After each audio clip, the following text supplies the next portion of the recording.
This is a show about incredible stories, tools, strategies, tactics, freedom steps, anything that it takes for us to be breaking free from old thoughts, paradigms, freedom to jump off of a mountain, freedom to do the things that maybe we never dreamed we could, but then we do.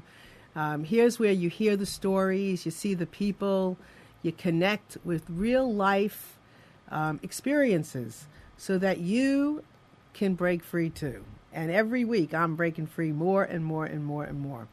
And so tonight is just one of those stories that it defines breaking free. So before we begin, I want to say hello to Amnon, but he's busy over there. Hello. He's very busy keeping everything going here. Let me read a quote that I want to start with, and then I'm going to introduce my guest to you. For me, every hour is grace. And I feel gratitude in my heart each time I can meet someone and look at his or her smile. Elie Wiesel. So I thought that was extremely fitting for tonight's show. And I want to welcome Steve Halassi to our show tonight. How you doing, Steve?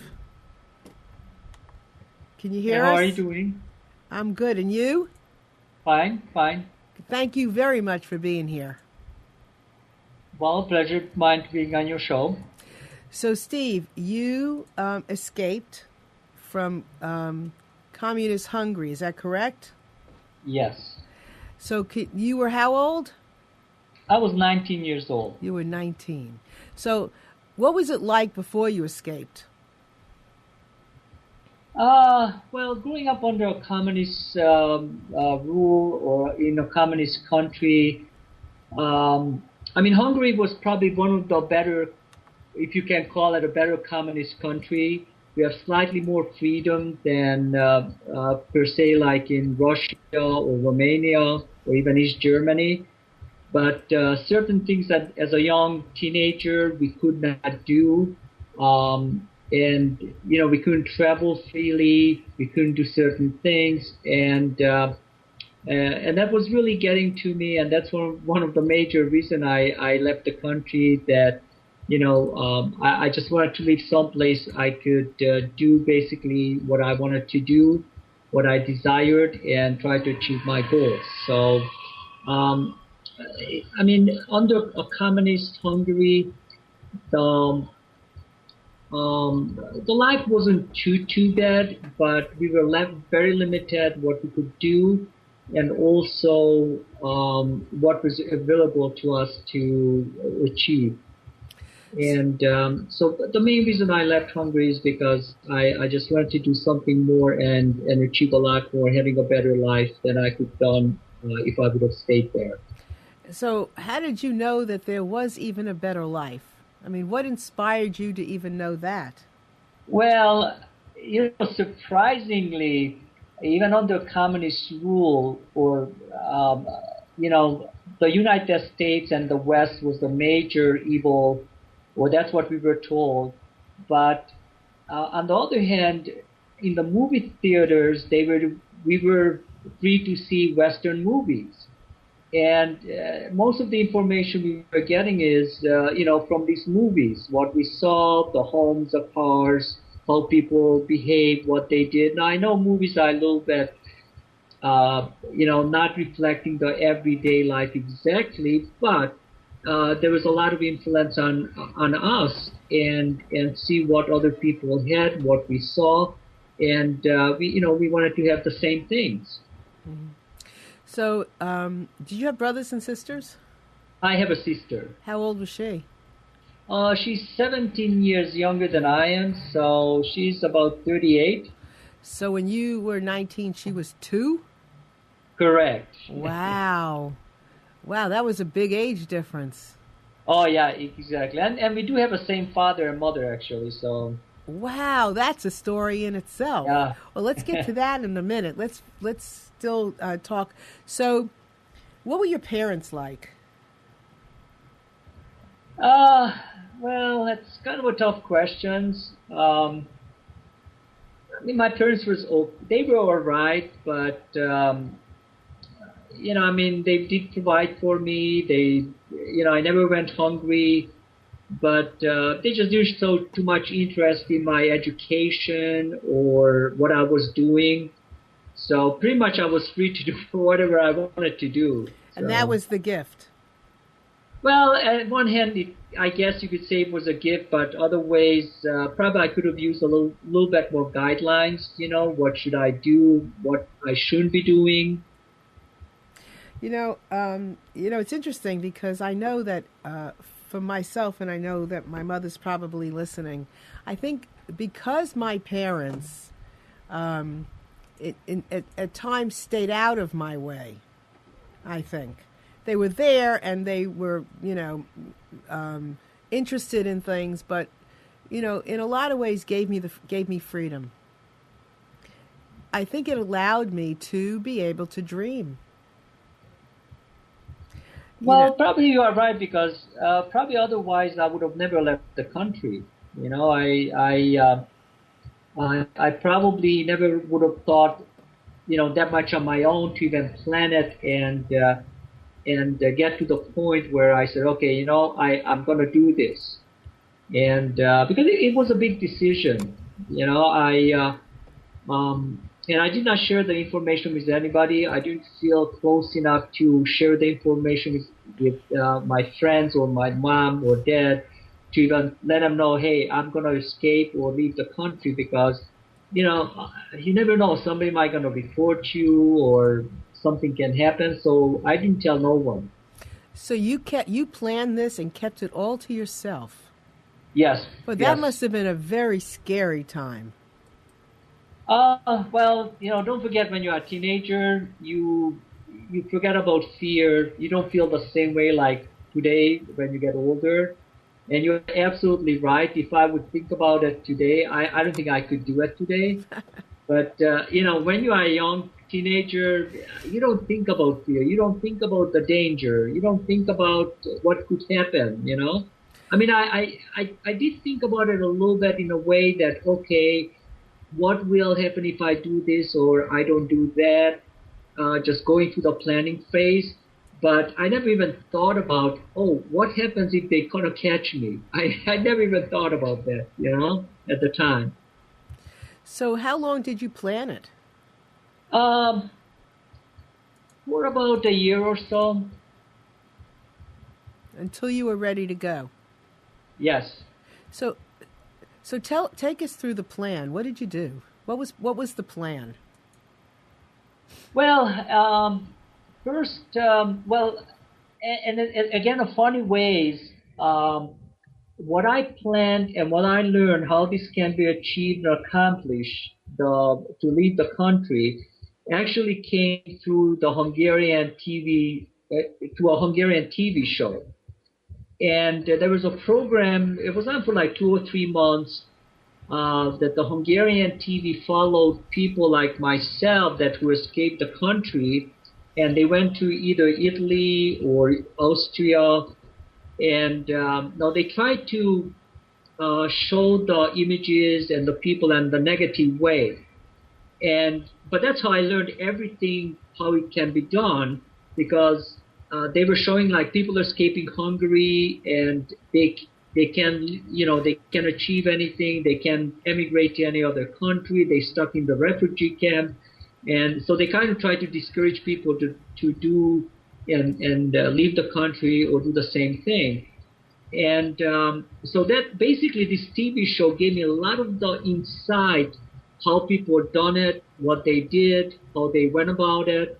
And that's how I probably got maybe 70-80% of the information that I needed to do it. Steve, let me interrupt you a minute. So they're portraying this journey, dangerous, negative, not gonna pan out great. Well, what was inside of you that said, I'm not buying this propaganda. I know it's possible. Oh, well, the funny thing is most communist countries, the people know when they lie to. Because that's how you grow up, and most people were just playing the system, and they knew that most of the stuff we heard from the government was a propaganda. It was, just tell you what they they wanted us to hear, and so that almost everybody knew that. Okay. And you were just one brave 19-year-old or 18-year-old. And smart. Smart. You were smart. I mean, you understood people. You really knew how to listen deeply. Or, the only way I think you can listen. But you really understood that at a very early... What were you like as a 10-year-old? As a 10-year-old, I was probably a little bit of I did have friends, but I was a little bit closed in. Um, I wasn't very much outgoing when I was very young. Once I was like 16, 17, that it did change. But I was kind of a shy, quiet boy, being 10, 12 years old. Mm-hmm. Did you have a mentor along the way, even somebody that you met just for a brief time that just changed your life? Or that that just gave you some kind of inspiration or hope or feeling that you could do things that you wanted to do? No, not at that age. When my parents sent me to I would call it a boarding school, and there one of the teacher realized that I was struggling with certain emotions and certain things. It did reflect on my grades, and he kind of put me under his wings, and he was kind of my mentor. How old were you then? About 15, 16. Mm-hmm. And so he had a lot of influence on me. Not so much as like leaving the country, but about school, about friends, how to look at life, achieving a goal. So he was a very good influence on me, and my behavior did change. My grades are tremendously improved, and so he was like a father figure to me. I see. That's great. Okay, so going back to your plan, you're between the age of 18 and 19, and you are aware of this, of these people that are leaving, going to Italy, wherever they're going, and did you just decide that that's what you wanted to do? What happened then? Well, my goal was to come to the United States, and I knew that the way I can achieve it is either going to Italy or going to Austria.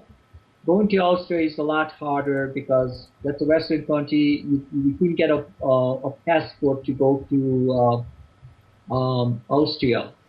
But I could get a passport to Yugoslavia, although Yugoslavia doesn't exist anymore, but at the time it did. And so I had a passport to Yugoslavia. How did you do that at your age? Well, see, most communist countries we could travel freely.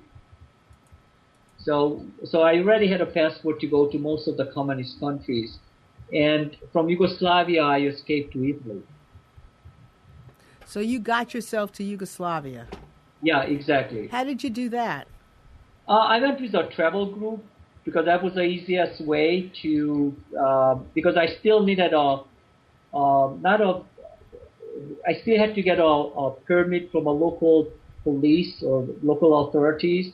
And the only way I could get this permit if I would travel with a group of people, and I guess they could keep an eye on you that way. And so I signed up for a travel group. There was like 50 of us or so, 45 of us, and basically when we got to Yugoslavia, I broke away from the group and I went on my own way. And what'd you do? I went right away to the Italian border, and I got into the woods, and I hiked across the hills and the mountains and get into Italy. How long did that take you? It took me about 4 hours. Were you scared? Yes, I was. Yes, I would be lying if I would say I wasn't. Yes. I would say, I want to get into some more, of the story, but I would say when you've touched upon something like that in your life, I guess your level of your balance is different than other people as far as fear is concerned. I guess you are fear. I mean, you've got to be fearless about many things. Are you fearless? Well, I mean, probably I'm more. Um, Maybe I do have a personality to try things, but on the other hand, I'm also not stupid. I do calculate my, that, Yeah, okay, you what are are the odds? Yeah, you calculated your escape. I mean, And you're a big yeah, calculator. but see, also don't forget, as what I was saying before, that when you are 18, 19, some of the things you just don't think about. I mean, yeah, I did calculate okay, what are my odds of certain things, but otherwise you don't, it's not like when you start getting older, you are more careful. You are more, think about, you more deeply think about certain things that you're going to do. And at age 18, 19, some of those thoughts just didn't even go through my mind. So when you were planning to leave, I mean, and when you knew you were leaving, how did you say goodbye to your family? What did you do? Oh, that was very tough because basically I did not. Because I have to make them believe that I'm coming back. Now, I think my dad has a hunch that what I was doing, but I just couldn't take the chance to even let him know, or my mother, or anybody else, that what I was thinking about, what I was planning, because you just never know. Somebody down the line, maybe gonna tell the authorities, and what I was doing is punishable by jail. So, and I didn't want to go to jail either.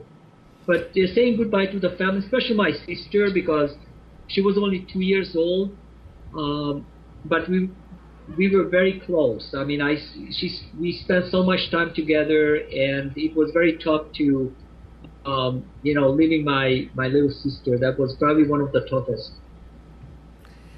I mean, you did see them again. Oh yeah, yeah, yeah. Well, I didn't see them till 1991, So how long? So you left in what year? 77, Wow. So is that 14 years? 14 years. Yes. So you hadn't seen them in 14 years. No. Were you in communication then or not? Yeah, we exchanged letters, and occasionally I would call them. I would talk to them on the phone. How did they feel about you leaving? Were they happy about the fact that you got out and you started making a life for yourself? Well, yes, I think my dad was more happy for me than my mom. Overall, yes, probably they were happy for me to achieve what I wanted to achieve, and move to a free society. And but on the other hand, of course, they knew that they're losing a son to a degree, that they're not going to see me as often, and so I'm pretty sure. I mean, they really didn't talk to me about their feelings that much, so I don't know exactly what they felt, but I'm pretty sure there was a little bit of a sadness on their part. Mm-hmm. Yeah, and for somebody like yourself, I'm gathering you're an emotional kind of person. So you could say that. Yes. yeah, I would definitely say that. And it must have been very difficult for you to be somebody that could experience so much emotion and be so sensitive. To be living in that type of environment would just be death.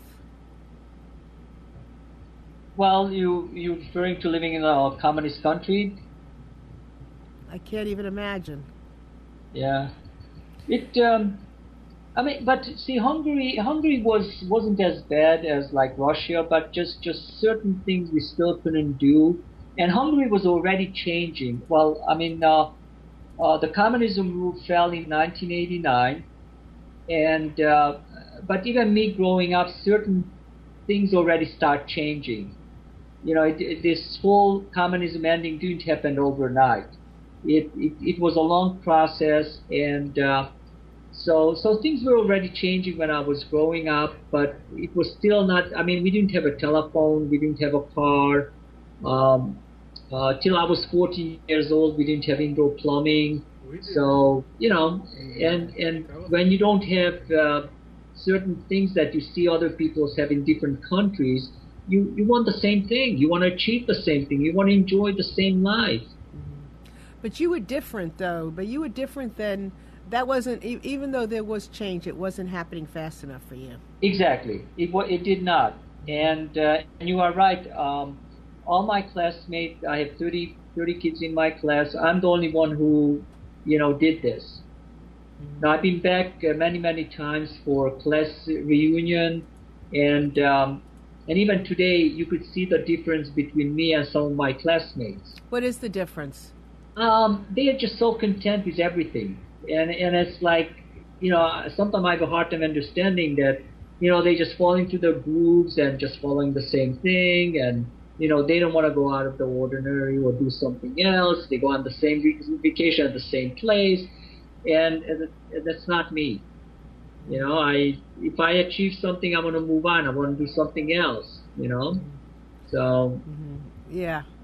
Same thing in my profession. I have a degree in architecture, but I work as computer field for 25 years. I also have a degree in international business, and now I own a couple of cafes. So I did so many things in my life, but that's what makes it nice. Different challenges, different goals. Try different things. Exactly. Yeah, that's freedom. You have something inside of you. You have a freedom spark inside of you. You can coin the word freedom. Yeah, and see another thing. I mean, we hear so many things about the United States, and no matter whatever anybody says, this is still the best country. And there are very few countries in the world where you can start your own business for $150 or whatever it costs, incorporate. And so it's just the country gives you so much opportunity. No, granted, not everybody going to be make it, not everybody going to be a millionaire, but it's not always about the money. It is achieving something, doing something that you like to do, and this country gives you that opportunity, and many other places just you don't have that. And what's so interesting is several weeks ago we had somebody on who was from England, I believe. He rides bikes. He's a racer, and he also said the same thing about the United States, about America and the opportunities. And so often you hear that from someone other than an American. I guess we take it for granted. For me, I mean, my ancestry is from Russia, from Germany, from Poland. So, I know a little bit about what it took for my grandparents to get over here, So, I know about, what it was like to, I don't know, but, from stories and, and maybe it's, that's kind of passed down. That becomes almost genetic within, like, my father and my mother, talking about, their grandparents and, the struggles and things like that. So I kind of know what, I don't know, just what we have. I feel very grateful to be here. Yes, and I feel the same way. And many times people don't really, when you grow up in an environment, you don't realize that how much opportunity you have. People don't realize that. And until you travel to other countries, that's when you're going to see that, this country is still great. We have our problem. Of course, there's a lot of improvement can be done. Things can be changed. But overall, if you take everything in consideration, this country is still great. Yeah, because you could do anything you desire for the most part. Exactly. I mean, anything is possible. Anything. With hard work and a little luck, you need a little luck, I mean, you always need a little luck, but if you work hard enough, being consistent, being honest, you can accomplish what you set out to be, what is your goal, and you can accomplish that. Absolutely.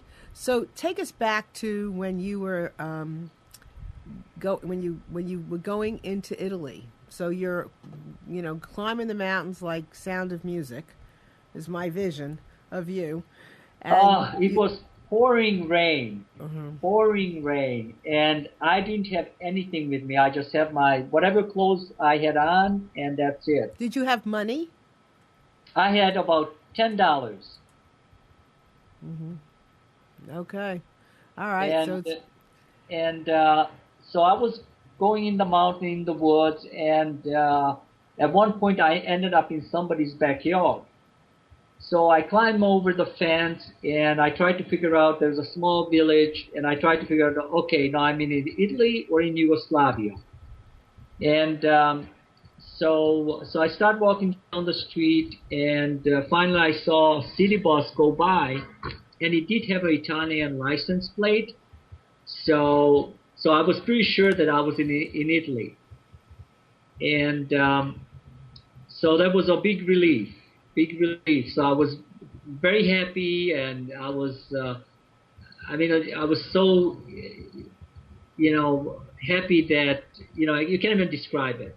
But then a few minutes later, reality sets in. Okay, I'm wet, I'm cold, I'm hungry. Now what am I gonna do? So, so then I have to deal with, the situation, what you are in right now. Okay, I'm in Italy, but what I'm gonna do now?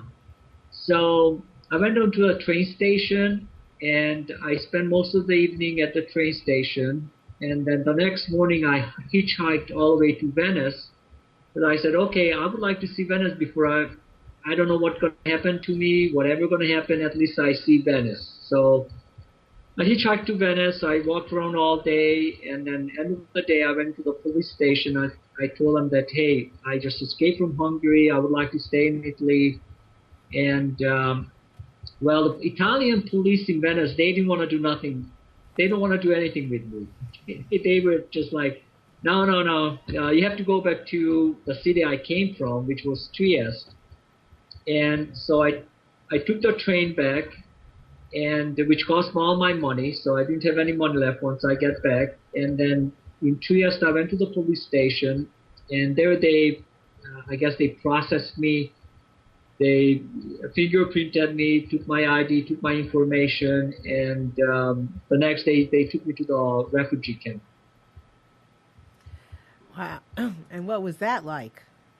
It was all right. Actually, it was old. Well, it wasn't that old, but it used to be American Army camp. So actually, it has all the convenience what the American soldiers are they get. So there was a chapel, a football field, a bar. So it was actually wasn't too bad, and it was top of the mountain. So it had great views. So it wasn't too bad. It was pretty nice. And how long And did you stay there? pardon me, How long? 2.5 months. And what did you do while you were there? Well, first of all, the first 2 weeks, all the intelligence services interview you, like the CIA, the FBI, the Interpol. So you go from one office to the next. They ask you all sort of questions. They fingerprint you multiple times. They ask you, a ton of questions. Probably they want to figure it out who you are, what you know, because obviously the U.S. wants to know as much about the other side as the other side, So. And, I don't know how much information I provided to them, probably not much because I didn't know that much. But so you go through the about 2 weeks of process of having all these interviews. Hmm. And did you start to make friends? Not in the refugee camp because there's just so many different people. So you have to be careful who you trust or who you think you can trust. But there was a couple of guys we kind of hang out together. But and there was like 7, 8 different nationalities. So there was only like 20 Hungarians or 20, 25 Hungarians, and so you have your language barriers, and so no, I didn't make too many friends. There was only 2 or 3 other guys I kind of just hang out with. So was this part of your plan of when you got to Italy that you would end up in a refugee camp? Yes, I figured that would happen. Yes. Oh, so you figured that would happen. Yes, I didn't know it for 100%, but I knew there was a strong possibility. Uh-huh. So, and you've mentioned trust several times for when you were in Hungary, there was nobody to trust. And then, of course, in the camps. How are you with trust now? Oh, well, I've been around, so I think I'm a pretty good people person, Yeah. and I pretty much I can tell fairly quickly the person I can trust and the person I cannot. Mm-hmm. And but I try to give a chance or my trust to most people because I do have to say most Americans are trustworthy people. I agree with you. And Yes. and that's another thing that you don't see too many countries. I think the Americans are one of the most friendliest people, and most Americans are very trustworthy. Yeah, I really do believe that that people are really loving, and I believe that there's an invisible. And I'm going to be doing things with this, but I believe that there's an invisible line of connection that is between all of us, and when we are able to listen to get to it and see it, we all have it. There's an invisible line that connects us all, and when we discover it, we're all connected. Yes. And see, when my sister was here visiting us a few years back, one of the things she noticed right away that how friendly the people are. And see, in Europe, you're not going to get, and I'm not saying there's no friendly people in Europe. Of course there are, but overall, just about any place you go in this country, people are friendly, and they're helpful, they're compassionate. And many other countries, you don't get it. You don't get that feeling when you have interaction with, with a local population. Of course, there's a lot of nice people, friendly people in other countries, but I think in the United States, is more so. It's a little bit more, I guess, in the people to help and feel for others. And I know sometimes you hear on the news media that people don't care, but overall people do care. So why is that, do you think? Why are Americans different? I don't know. I don't know. I guess society, the people they grow up, certain values. I mean, probably that's a combination of a lot of things. Mm-hmm. Could be people maybe they are freer. They are free to say what they want to say. They are free to accomplish what they accomplish, and it gives that freedom and that you are more helpful to people because in other countries, like especially communist countries, even when you talk about people are equal or on the same level, you have to be careful because you can't trust many of the people. That's You don't know true. why they're doing things what they are doing. Of course, it happens here too, but I found it especially when I got here, so many people helped me. I used to go to a church and people were just incredibly helpful. I mean, I was totally touched by that. Steve, tell me, I want to find out how you became an architect. So you left the refugee camp after 2.5 months. Well, actually, I got my architecture degree in Hungary. Oh, so you had it before you left Hungary? Yeah, I just finished school when I left at age 19. High school or college? No, it was probably it would be equivalent to a 2-year college.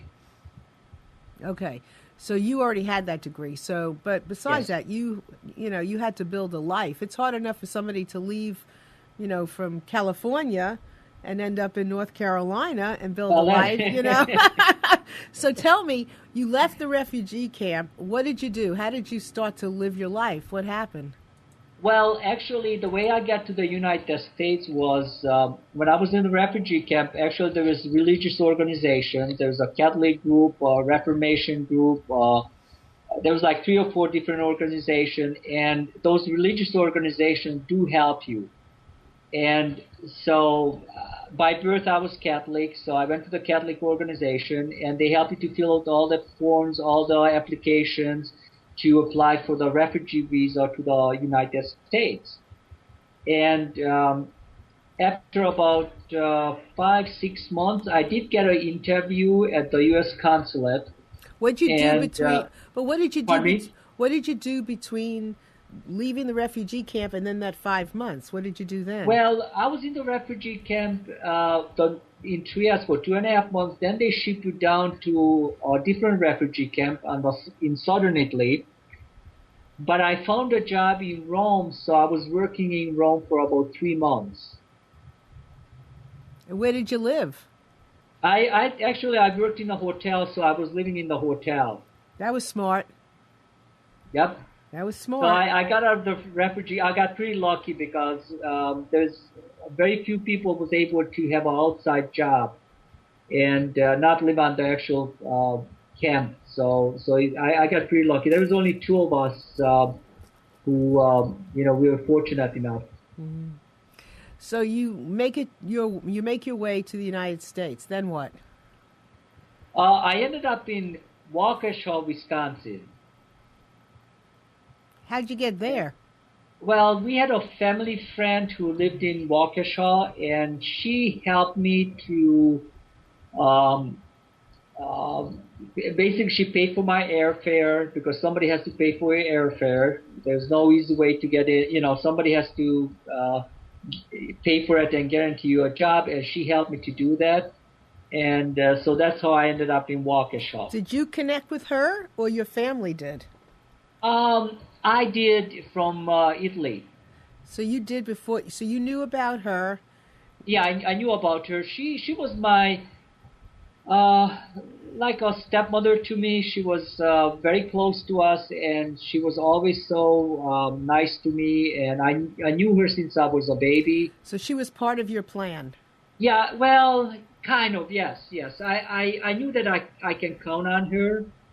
And she was very grateful, and she did help me out. Let me ask you something. So, I mean, that's a lot for a 19-year-old to handle. So all along the way, I mean, and then you end up in Washington, was there something that you just held on to the whole time to give you the impetus to keep going, to give you the power, the strength? Well, you're hoping for a better life, so that's a lot of hope and a lot of incentive to keep going. But people hope for a better life all the time. I mean, people hope a lot, and but you have to dream too. And I always even when I was down and I don't know what I'm gonna do, but you're always thinking it will happen. It has to happen. And you always want to think about, I will get there. I'm gonna be able to do what I want to do, and it keep me going. It was keep me going. I mean, you are right. There was a lot of days when I was like, oh gosh, I don't know how I'm gonna handle this. I don't know how I'm gonna do it. And will it happen? And maybe I got lucky, and it did happen for me. So, but on the other hand, you can't give up hope, and you have to keep trying. Mm-hmm. I'm not sure I believe in luck. I think sometimes we, that desire and that determination, you can kind of make your own things. You connect the dots. Well, yeah, I know what you're saying, but on the other hand, I don't know. Sometimes you need that little bit of extra little thing, and I don't know, maybe that's not luck, but yeah. Well, I think there is, we can get into this too, but I think sometimes there is this alignment with how, when you allow things to flow, when you don't try to control. Now that's a fine line, because here you are, breaking free from Hungary. Now, you can call that allowing it to flow, or you can call it control. And there's a fine line there, and how it looks, but you kind of you did follow something, and you kept having gifts along the way. So there was, I mean, everything from, obviously having had your degree before you left, the kind of family you had education, you had a wherewithal. You got out, you got to Italy. That worked out pretty okay too. You got that job, and then you had this friend. So there was some little things along the way that you tapped into. You were smart to tap into, but they were there. Yeah, you are right. That I mean, we have to look at. We can't do everything by ourselves. Right. So occasionally we do have to reach out to others, and we can't take advantage of them, but if somebody there to help you, I don't think there's anything wrong with that. No, I think it takes a village, and I think what you experienced is very interesting, because so many times we control our every move, and it's work. It's work, and it doesn't always work, and then we control it more, and we control it more, and things don't fall into place, and yet we're still. But however, for you took the proper action, but it did fall into place, so you were on the proper path. Otherwise, it wouldn't have worked out. Possibly. And I do also have to say, my wife, and especially the last 12 years, she gave me an awful lot of support, and you also need a person behind you like that, who can understand you, understand your desire. Somebody can help you, and so I do have to say we would not be involved if she would not be behind me. Sure. And for those of you that are listening, that person could be your school mentor. That could be a friend. It could be the mother of a friend, the father of a friend, the sister of a friend. It could be somebody that you met in a store. I mean, you have to look for those mentors. They're not always obvious. Maybe if you're fortunate enough, it could be your husband or your wife, but it's not always. And it could be many people who offer you a gift, like, my friend here, Amnon. I mean, I would say that he's a gift that I was able to recognize as a gift, and being able to have the show. So there are those people all around you that will lend a helping hand. You've just got to be willing to take it when it's given to you. You have to feel good enough about what you want, passionate enough about where you're going to take that lending hand, because it's going to help you get where you have to go, and it's important. And I agree with you 100%. Thanks. So you get to Washington, and then what? No, that was Waukesha, Wisconsin. Waukesha, yeah. Then, I'm sorry, then what? What'd you do then? I started working in a small factory, and not really speaking any English, and but the people were, again, extremely nice. I walked around with a dictionary in my hand, and anything I saw, I looked it up. So I tried to communicate with, but again, I tried. I always tried, and the people responded. They were very helpful. Yeah. You know what it is, Steve? You came from your heart. That's what happened. You came from your heart, and people know that. People know when somebody is coming from their heart and they're genuine. And that's what you did. That's why it worked. And so I tried. See, and the people like that. They, starting from the supervisor down to the co-workers, anytime I didn't catch something, I didn't understand something, they explained it to me, showed it to me, wrote it down, and I was just amazed that people were just so helpful, Mm-hmm. And I really appreciate it. Now, I don't remember their names anymore, but I wish I could, because I really would like to say thanks to them, because I did not realize just 2, 3, 4 years down the line that they really helped me a lot. Well, I guess the way you have you have proceeded to live your life is a big thank you. I know. Yes. And Amnon, you have a question? Amnon has something he wants to say. I was never in Hungary, but I have an aunt who came from there to Israel. And when I was like in the late 50s and 60s, I used to collect stamps. And the stamps from Hungary were the most beautiful. And I think it says Magyar on them or something like that. Magyar, yeah. Yeah. I mean, the most beautiful birds and the most beautiful animals. I mean, those were like the prize because she always used to get letters from there. Yeah, oh boy, those stamps were something else. And you know, the funny thing is actually when I was like 10 years old, I did have a stamp collection. So. Isn't that funny? Yeah.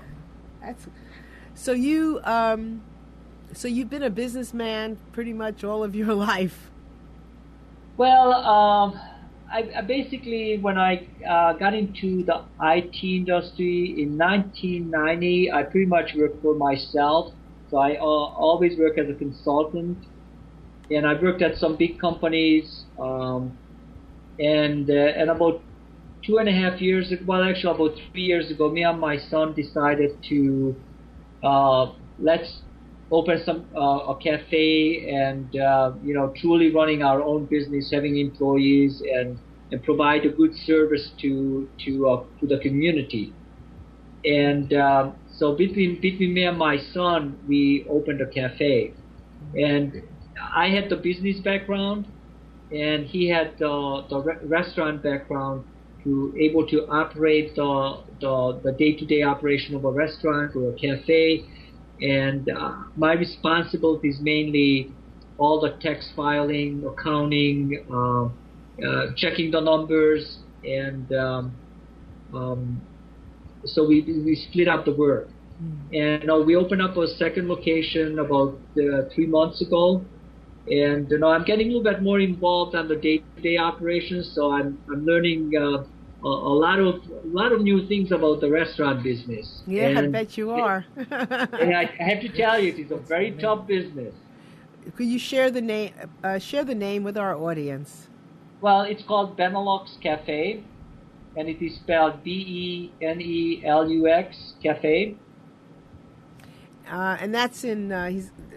Both of the cafes are in Raleigh. One is in downtown Raleigh, and for those one of them is downtown in the city market. Another one is inside the Alexander YMCA on Hillsborough Street. Right. And for those of you that are listening who don't live here, next time you come, you'll have to come pay a visit to the cafes. I've been to one certainly, and it's lovely. Chris on our chat wants to know what it's like working with family.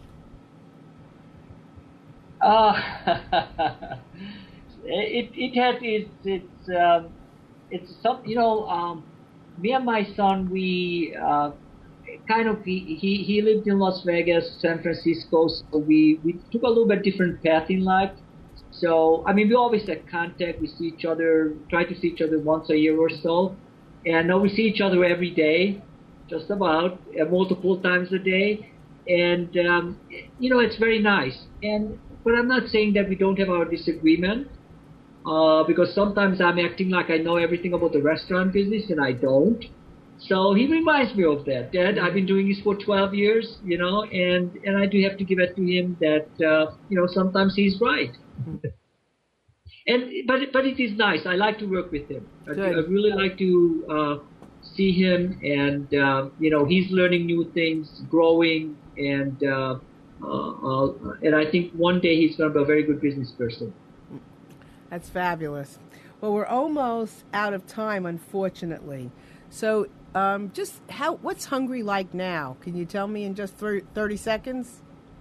Well, it has changed a lot, but many ways it is still hanging on to its old communist bureaucracy. So they still have a long way to go. It is very hard to start a business, but I think they're heading the right direction. But it's still going to take them probably another 15, 20 years before, they're going to come up to the Western countries level. So no regrets. No, Not a one. no, Not a one.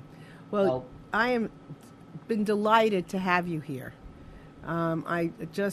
You've inspired. I know you've inspired all of us, because what you had to go through to acquire your freedom is a whole lot more than a lot of other people have to do. But yet, when something is scaring you, no matter how big a step or small a step, it's monumental. It's extraordinary what we have to do sometimes to break free. And I don't want to think myself as I'm different from anybody, because there's so many other people have to go a lot more, and they have a lot harder time, and they're a lot less fortunate than I am, and I always try to keep that in mind. Well, I think everything is relative. I would have, my heart would have jumped out of my throat walking through that street of Italy, not knowing where I was. I was envisioning walking through the street, having my heart looking down and watching it just come out of my throat. So, everything is relative, but, and we all have our challenges and, all of that, but nonetheless, hearing your story is so inspiring to even for any of us to be able to make that one more step. You are a means of comparison. You're a place to come from, a place to look at and say, look. And I don't think you really lost your zest along the way, and that's what kept you going, and that's what should keep us all going, is to hold the vision. And every day that we acquire a step towards that vision is to acknowledge it and to keep on going. Exactly. So thank you so much for being such a magnificent, beautiful guest. I appreciate Well, a pleasure was mine, and I really appreciate having me on your show. Thank you. Thank you. And for those of you out there that live in Raleigh or Durham or Chapel Hill or any place in the Triangle, go visit the cafe in downtown City Market or on Hillsborough Street. And once again, if anybody's out there and you're coming to visit, go visit Steve at the cafes. I'm sure he'd love to hear from you. Tell him you saw him on the show. And for everybody out there, thank you so much for joining us this evening. And tune in again next week. We always have marvelous guests and experiences to share together. Thanks so much. Have a wonderful week, and we'll see you soon. Thank you. Thank you, Steve. Bye-bye. Bye. You are tuned to the Nissan Communications Network. Our weekly lineup of call-in programs includes Computers 2K Now with Amnon Nissan, Sundays 9 a.m. to noon. Health In with Debbie Brooke, Mondays 11 a.m. to noon. The Scope of Things with Marilyn Shannon, Mondays 7 to 8 p.m. Breaking Free with Marilyn Shannon, Mondays 8 to 9 p.m. Body Talk with Cindy Prince, first Tuesdays 8 to 9 p.m. Reawaken Your Brilliance with Julie Seibert, Wednesdays 8 to 9 p.m. And if you tuned in too late, you can always watch each program in its entirety or download an MP3 audio file of it at www.nissancommunications.com. Sponsored by thatvidblasterguy.com, carolinaapparel.com, and deltaforce.net.